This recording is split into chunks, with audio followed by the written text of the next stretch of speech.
Photo app tech giant Apple brought the iPhone X to market this year, but not without significant production stumbles that resulted in predictions of supply shortages for retailers and consumers. Reports on Wednesday show that Apple is moving quickly to ensure future access to some of the device's more elaborate parts to decrease the odds of that happening again in the future.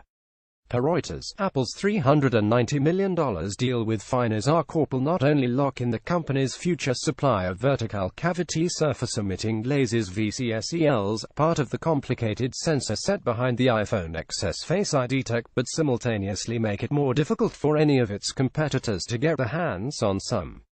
VCSELs are not a new technology, but the miniaturized kind used in smartphones to enable highly detailed 3D mapping are often cited as the future of augmented reality technology.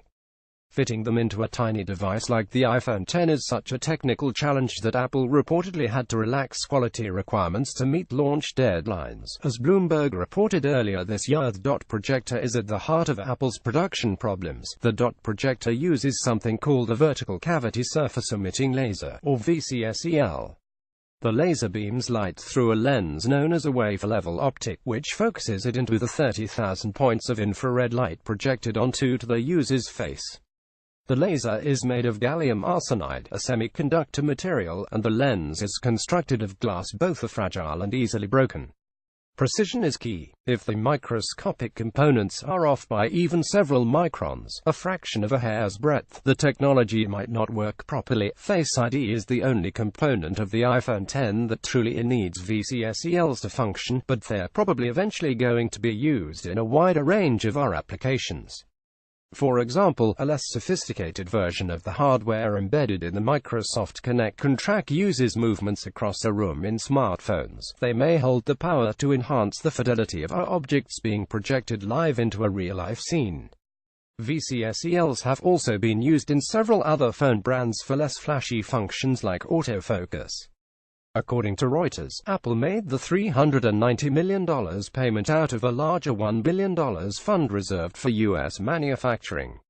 Finisar described the deal not as an investment, but representing anticipated future business between the companies over a period of time. To meet demand, it will reopen a 700,000 square foot plant in Sherman, Texas.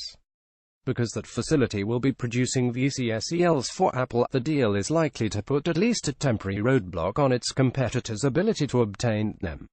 One of the only other manufacturers is Lumentum Holdings Inc., which was widely rumored to be Apple's source of the components earlier this year, though it was plagued with production bottlenecks before the iPhone X launch. As Bloomberg noted, Finisar's stock rose up to 32% on Wednesday, while Lumentum lost up to 15%. Though this might mean iPhone X-style capabilities are a little slower coming to your Samsung, Huawei, or Google devices, don't fret too much. As Gizmodo noted in our iPhone 8 review, you can get by just fine without the latest lasers in your phone. Reuters.